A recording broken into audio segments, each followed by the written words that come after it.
kulan yun na, teka, kailangan pumirma sila dito sa harap ko. Can you imagine kung ilang libong tao pumirma sa harap niya? At saka confidential agents nga sila, di ba, Opo, attorney? so, kasi tingnan naman natin kung gaano ka-unfair, ano? Ito namang mga, what do you call this? Yung mga congressman at congresswomen, yung kanilang allowances, sila lang nagsicertify, wala akong resibo yan. Naku, matagal na ho nating hindi naririnig ang boses nitong si Atty. Rowena Guanzon. Mga punto de vista ho nitong si Atty. Guanzon kaugnay sa ika-13 araw ng impeachment trial ni VP Sara sa Senado. Pero bago yan, isang like at isang subscribe. Masaya na ho tayo dyan at sa mga gusto suman sa ating community. Yung join button nandyan lang ho sa baba. Wala na ho tayong maraming sasalansanin dito sa video na to. Re-recta na ho tayo dito kay Atty. Guanzon. Ngayon nakikita po natin stipulation ng mga Naku, ng mga yun na. dokumento, mga Magaling ebidensya. Ano po ba ang ibig sabihin Ido nito? yan, Bakit ido. kailangan Stipulation. stipulation? Oo. Stipulation, isa po yung legal term sa procedure kung saan ang dalawang parte, prosecution at defense, ay mag-agree po sila sa isang fact. Kunyari, yung the fact na itong auditor na ito, siya yung auditor na nag-audit doon sa OVP confidential funds for this period, up to this period, nag-agree sila, so they stipulated on that fact. Kaya tawag yan stipulation of facts. Ginagawa po yan para mapaigsi na po ang trial, para hindi na po mag-waste ng time na total admitted naman. Di ba? Yan po ang stipulation of facts. Kanina po, balikan natin yung mga highlights doon sa trial. Medyo nagkainitan po kasi si Senator Amy Marcos at saka si Atty. Wamil dahil sa parang parang nakipagtalo yung testigo doon sa Senator Judge doon sa pagtatanong tungkol po sa nature ng handling ng confidential funds. Doon po sa paano po ba kasi sinabi naman po ni Atty. Wamil na hindi porket gumamit ng mga ganitong pangalan ay ibinabawal siya doon sa joint memo o joint circular na pinagbabatayan nung paggamit ng confidential funds. Pero medyo ang pananaw po kasi ng ilang mga senator judges, yung kanyang opinion yung namamayani doon sa mga pagsagot niya dito sa mga pagtatanong. Tungkol po sa kaninong pangalan o anong pangalan? Marami po yung sila Mary Grace Piatos. Sinabi po ba niya na itong mga pangalan na ito ay maaring pseudonym ng ito? Kumbaga alias, nilagay sa alias sa confidential fund vouchers dahil nga po informant sila. Yun nga po, wala naman daw pagbabawal ang memorandum circular sa paggamit ng mga aliases. Pero bakit dito po parang hina-highlight ng prosecution? Dati po akong COA commissioner, no? As you know. So, ito pong confidential funds ay isa lang po ang opisinang nagbubukas niyan talaga ng mga dokumento na yan kung talagang susuriin nila. Yan po ang may director po yan sa Office of the Chair ng COA. Pero dito sa baba, sa bawat opisina merong auditor, kaya yan sila ang nag-audit ng confidential funds. Okay? So pero yung final say po dyan, yun pong nasa, yung director na nasa Office of the Chairman. Okay? In fact, napaka-strict ko nila na kung minsan ay mismong taga-COA, disallow nila. Okay? Ang sinasabi ho dyan na hindi naman pinagbabawal kung ibang pangalan o kaya alias o pseudonym ang nilalagay sa confidential fund. I agree with him. Kasi nga, di ba, if there are security concerns there, yung mga informants na yan ay binibigyan ng pseudonym or alias. Pero meron po silang fina-follow dyan na program of well, they call it program of work in other departments, no? But also there's a program that every office follows for the confidential funds. Okay, so for example, sa DepEd, meron silang confidential agents to identify the NPA recruitment strategies and the NPA or CPP-NPA recruitment in colleges, ganyan. So, kaya po sila may mga informants, okay? So, hindi naman nila pwedeng ilagay yung tunay na pangalan dyan, okay? Kasi, siyempre, delikado. Security concern yun. Kaya, sinasabi niya na hindi naman po illegal yan kung maglalagay sila ng ibang pangalan. Basta may tao na pumirma doon na receive niya yung amount na yun as yung panggastos niya. No? For example, pagkain. Bakit po sila nagko-question ng pagkain? Talaga namang informants, kakain naman talaga. Kung minsan nag-aabang sila dyan for how many days and nights sa labas, steak out, kailangan naman talaga nila ng pagkain. O kaya gasolina, o kaya yung hotel nung saan sila titira, o kaya may safe houses sila. Yan po ang ibig niya sabihin kung bakit sinasabi niya hindi naman illegal kung ibang pangalan. Attorney, ang ilan po sa pinupunto ng ilang mga senator judges, yung paggamit ng confidential funds, like dun sa, ang sabi nila, okay, sige, yung payment for information, pero naka-close and enclose dun yung medicine, supplies, equipment.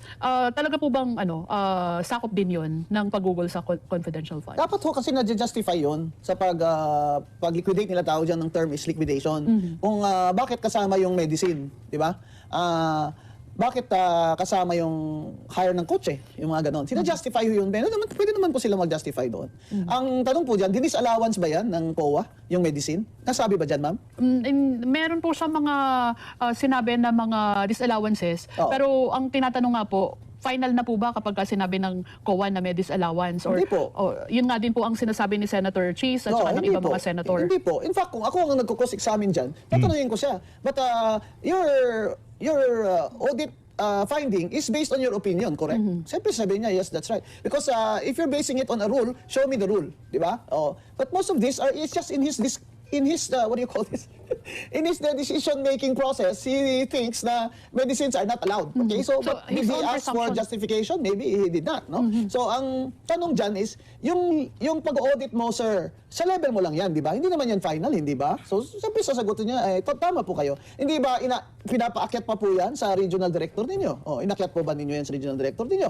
At kung sakali, pwede naman po yan nilang ma-appeal doon sa Commission and Bank, hindi po ba? Tama ba ako? Sabi niya tama kasi that's the procedure. Hindi naman talaga final yan at his level.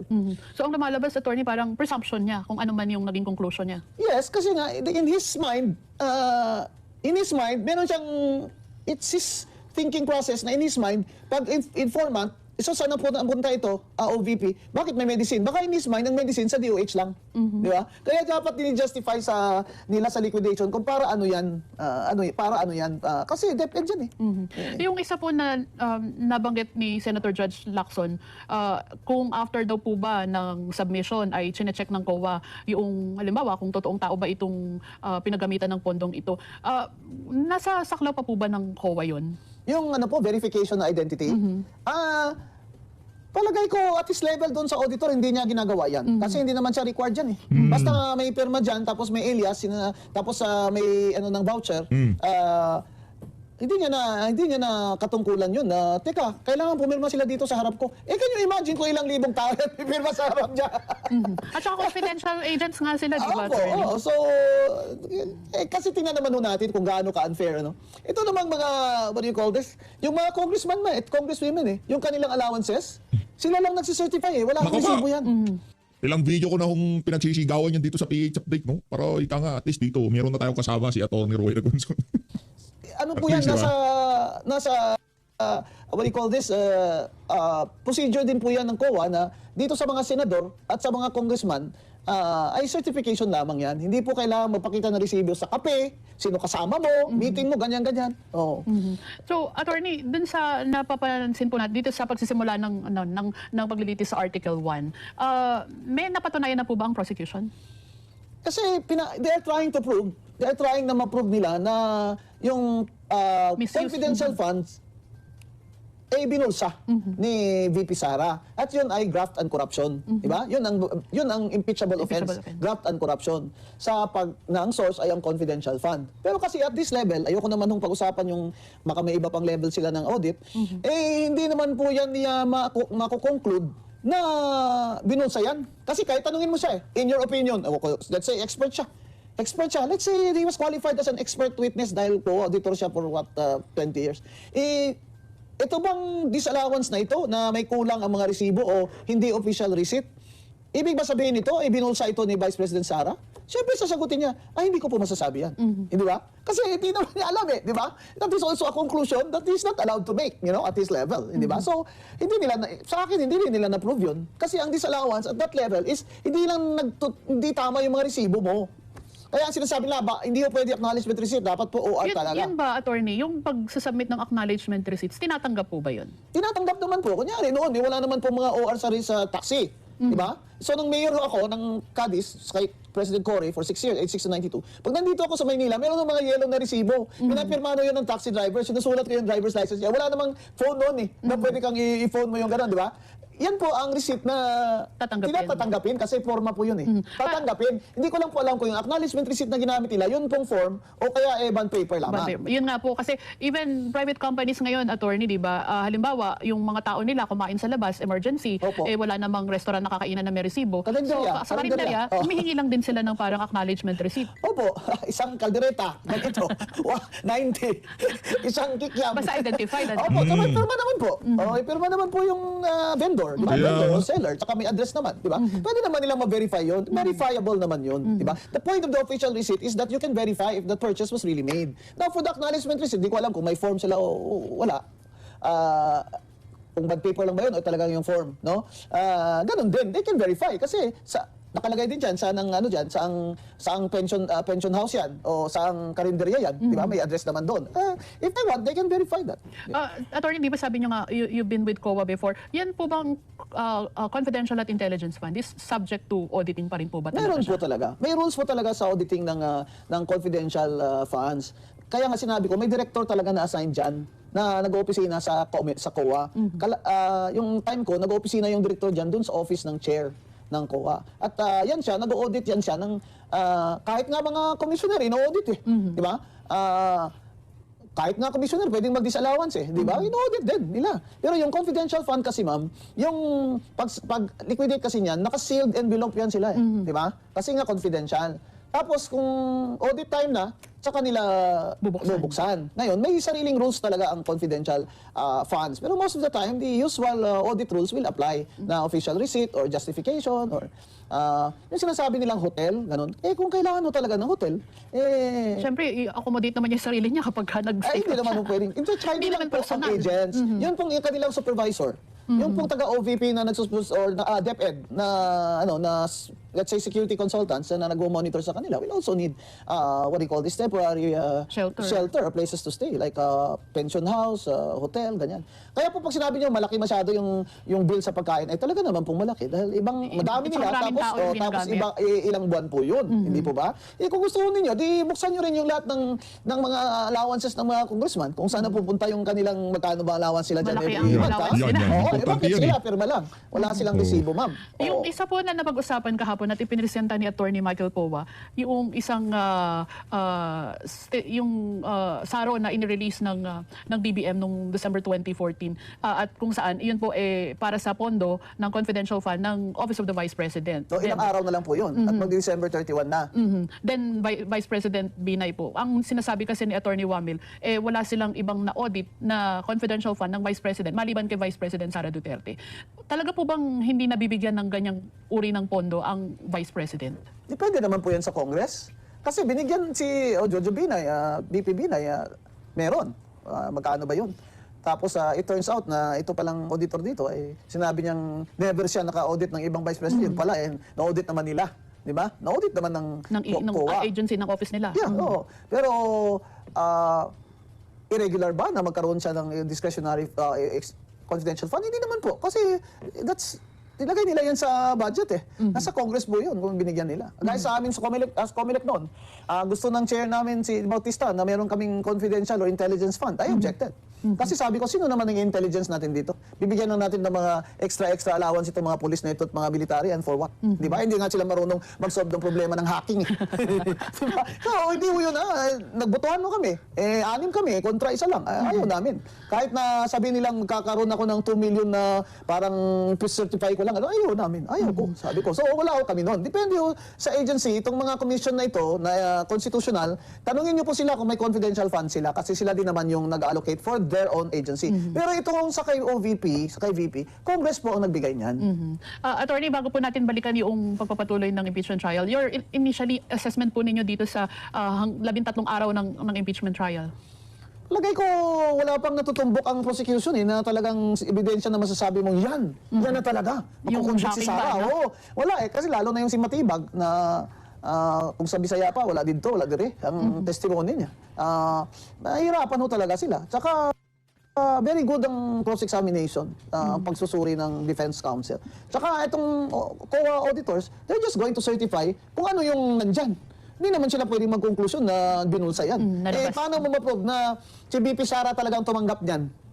Di ba? Kasi yung vouchers nila doon at yung mga resibo nila, ma'am, may pangalan po yun ng mga supervising. Di ba? In fact, Yung nag-receive nga ng pera doon, disbursing officer, hindi naman si VP, di ba? So anong na-prove nyo doon? Kaya nung they're trying to prove na may secret dahil doon pa sa backroom, binigay ang pera, natatawa ako eh. Sabi ko, bakit? Ano ba yan? Ninanakaw ba yan nila? Di ba check yan? Check yan. Kaya ini-encash na ganun sa back office because, well, baka ma-hold up Malaki kayo yung dyan. pera eh, You know, they're making it look like, ninakaw yung pera na yan. This is a very silly. It's silly. So they have to prove na itong mga disallowed na amount, na hindi na liquidate sa tamang resibo, they have to prove na binulsa yan ni VP Sara. Yung. Yan. And so far, ma'am, they haven't proven that. That's very hard to prove. Ayan po. At yung pangalawang testigo, sumalang na, pero sa ngayon po, nagbabrowse siya doon sa mga dokumento. Ito ay kinapapalooban ng mahigit 800 na 845 na acknowledgement receipts. receipts. Yes. Attorney, hindi po kasi siya ni-stipulate ng defense. Ano yun? Part of ibig the sabihin, strategy? Hindi siya ina-admit. Diba? So, yes, of course, that's part of the strategy. Plus, bakit naman niya i-admit yun that is not in their best interest, di ba? At saka siya, sabi niya nag-take place lang siya, take over. In other words, nung unang pagsusuri ng mga acknowledgement receipt na yan, baka yung unang auditor. Oo, kaya siya, parang second look na siya. Ganon. So, wala siyang, kumbaga, yung personal knowledge niya dyan is kung ano lang yung naibigay sa kanya, na-turn over sa kanya ng unang auditor. So, hindi nagsistipulate si Attorney Poa. Kaya ganyan, matagal. Kasi isa-isahin niya yan eh. So mukhang mauubos ang oras, attorney, na na dito mauwi ang impeachment trial ngayong Kasi araw they're na trying ito. to prove that number one, baka fake yung acknowledgement receipts. Hindi totoong mga tao ang pumirma dyan. Which again is very hard to do. Napakahusay yung nitong si Atty. Rowena Guanzon. Punta ko kayo dyan sa Radyo Agila, sa kabuuan ng video niya na yan, diyan sa programa niya sa Net25. Rekta ko tayo dito kay Atty. Trix. Yun, sa Atty. Trix dapat pasadahan ho natin to. Hindi pwedeng di ho natin pasadahan to.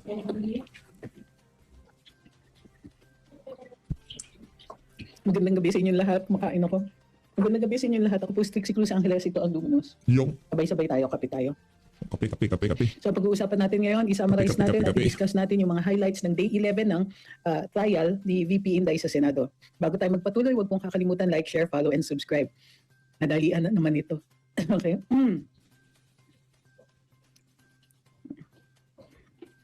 Okay. Ano yung prinisinta? Kahapon, prinisinta ng prosecution. Kahapon ba yun? Oo.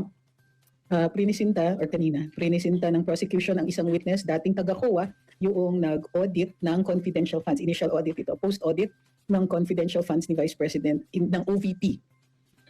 Tinignan kung compliant sila.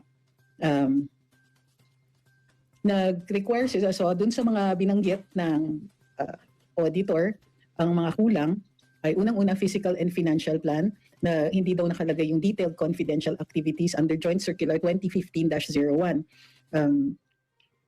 Na-discuss din po ang compliance requirements doon, and ang sinasabi ni Wamil is strict compliance ang required.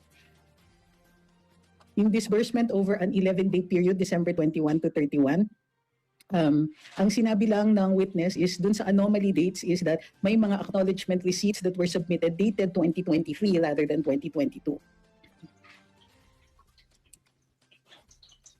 Hindi walang accomplishment report. Hindi po detailed ang tinatawag na physical and financial plan. So on certain disbursements, walang specificity, walang nakalagay doon kung na-accomplish kasi rewards yon. So with certain expenditures, nire-require yung accomplishment, but not all of the disbursements require that.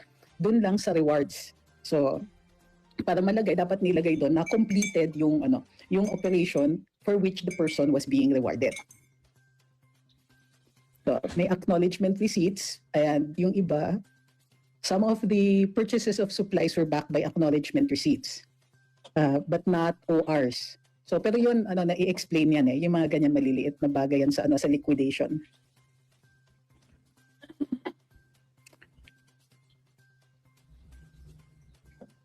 Ay, mali, yung binabasa ko. So, ulitin ko. So testimony ni Wamil, ito yung mga sinabi niya. Hindi pa yung sa authenticity of checks, both yung umpisa, Sige, wait, erase. Ulitin natin. I was reading the details from the press conference. Mali pala yun. O, ulitin po natin.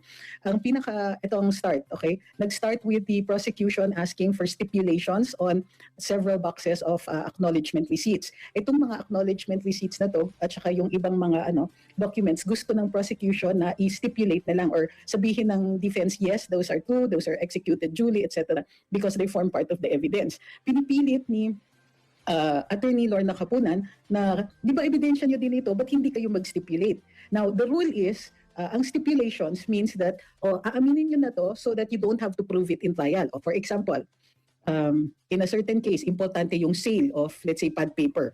Pwedeng sabihin ng defense, isi-stipulate namin totoo yung receipt na yan. O totoo yung sale na yan. Kasi for whatever reason. In this case, the respondent side did not want to stipulate even if the same records are part of their evidence kasi nga may issues sa tinatawag natin na chain of evidence. Halimbawa, in a drugs case, ang chain of evidence mahalaga. So kailangan mapatunayan nyo na yung pinapakita doon sa hukuman is the same evidence that was taken from the site. So doon po kailangan so i-establish mo, okay, police officer so and so brought secured it, put it in a paper bag and marked it. Then he turned it over to this person. Person B says, yes, we acknowledge the receipt, we unpacked it, we put it in the freezer, etc. All the way until the presentation in court. So that is what the chain of evidence is. So another issue was yung pagbabasa ng witness ng sarili niyang notes pero hindi na inobjectan ng respondents. Ito na, testimony of Wamil. Audit compliance for confidential funds requires strict compliance. That's number one. Wala na ho yung interest ng mga kababayan natin dito sa impeachment na to sobrang baba na ho. Talagang pansin din ho natin sa mainstream media, kahit sa social media. Hindi na ho masyadong, wala nang ganong karaming engagement pagdating sa comment. Kumbaga pag nakita, dumaan sa feed nila, scroll na lang. Hindi kagaya nung yung unang article, yung grade threat. Medyo, dahil medyo malapit sa bitukan ng sambayan ng Pilipino yung kasi sino ba naman ang hindi napagbantaan, sino ba naman ang hindi nagalit. Kumbaga maraming feelings ang nasagasaan doon sa particular na article na yun. Pero dito sa mga susunod na article, wala eh. Kahit paano nila ipilit na may ninakaw, hindi ho talaga maikonekta eh. Di ba? Maging yung witness nila, noong tinanong siya nitong si Jesus Escudero kung yun bang pag nagbigay humatol ang COA, final na ba? Hindi niya masagot ng maayos eh. Kasi alam niya kahit na meron ng decision ng COA, pagka tumakbo sa Supreme Court si BP Sara, pag nag-decision ng Supreme Court, kakatigan pa rin itong si BP Sara. Kung sakaling kinatigan si BP Sara, yung naging decision nila sa COA, magkakaroon ng problema. Parang ganun yung intindi natin. Hindi tayo abogado. Kumbaga, kumbaga doon sa layman lang, o hindi yung hindi kagaya itong si Atty. Trix, matatalinin, malulupit yung mga yan eh. Kumbaga yung pagkakaintindi natin, karamihan ng mga manunood, ganun yung pagkakaintindi nila na yung witness ng prosecution, maging siya hirap na patunayan na mayroong linabag. Mula sa pagkuha ng pera sa bangko hanggang sa pag-submit ng mga record sa COA, hirap na hirap po ang prosecution na pakita na mayroong problema itong si BP Sara. Yun ang ating observation dito. Ngayon kung mali tayo, wala naman ng problema dyan. Sino ba naman ang hindi nagkakamali? Okay lang ho yan mga kababayan. Pero ang importante dito, wag ho tayong magpalinlang. Tuloy-tuloy lang ho tayo sa ating paninindigan.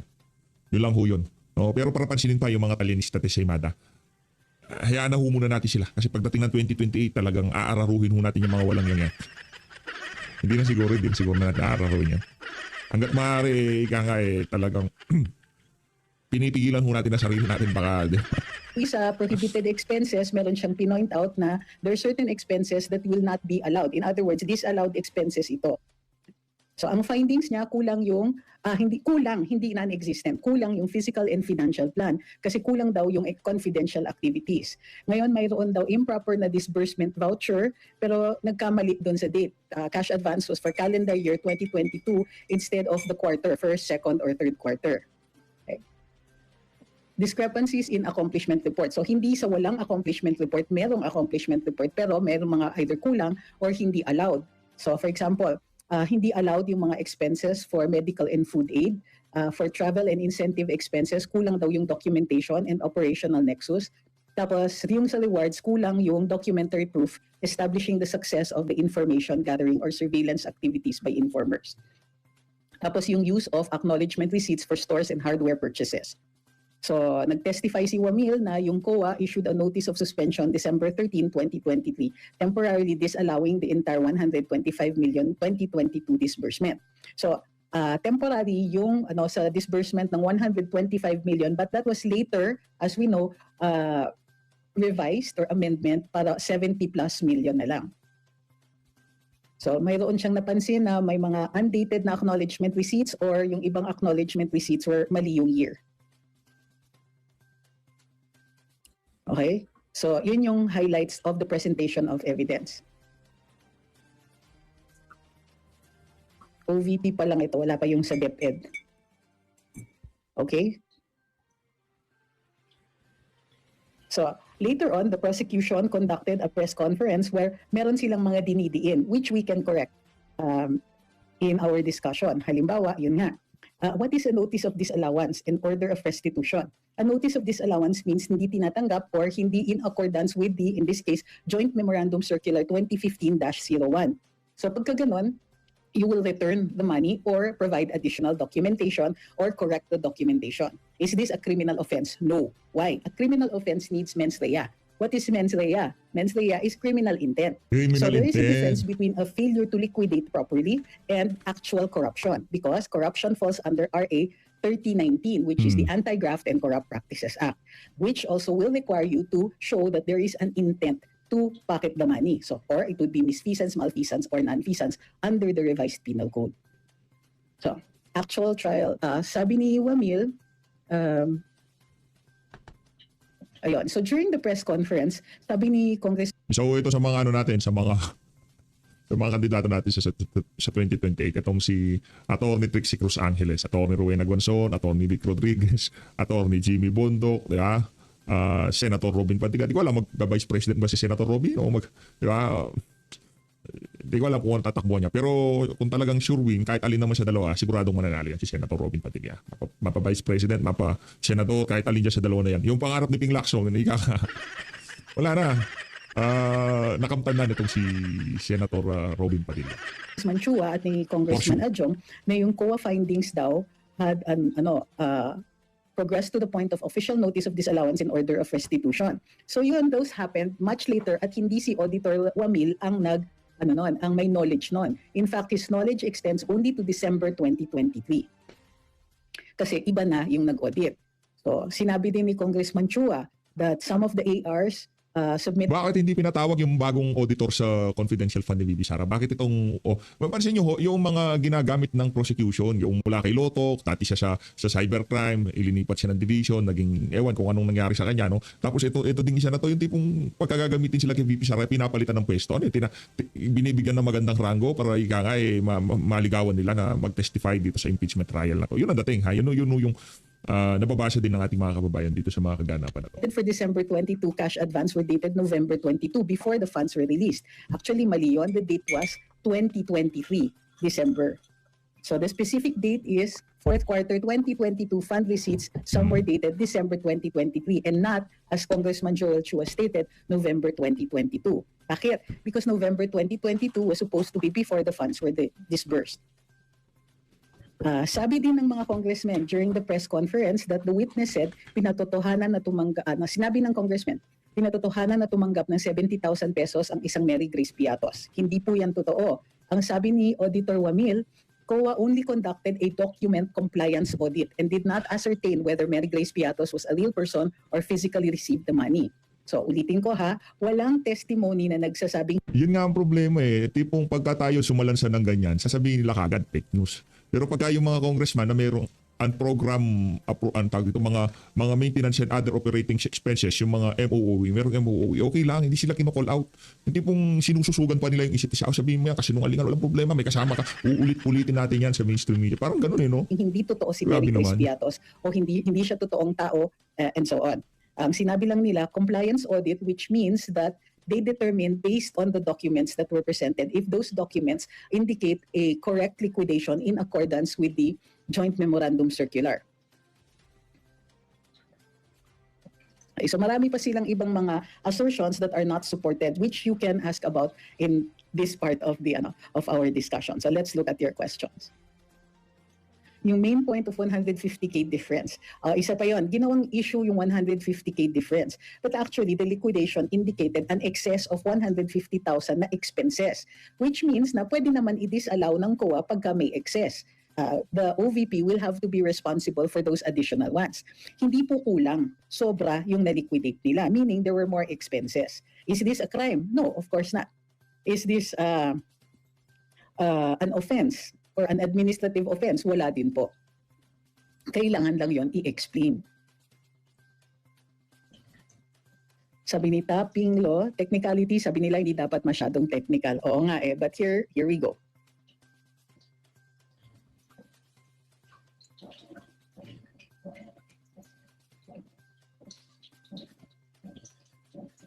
Sabi hindi ko mabasa yung pangalan mo, pero ang sabi niya is, kahit anong mangyari, tiwala pa din daw kay VP, or at least yun yung nakita ko. Thank you kay Melon F16, kay Gracie, kay Sir Art, kay Justice. Thank you very much po.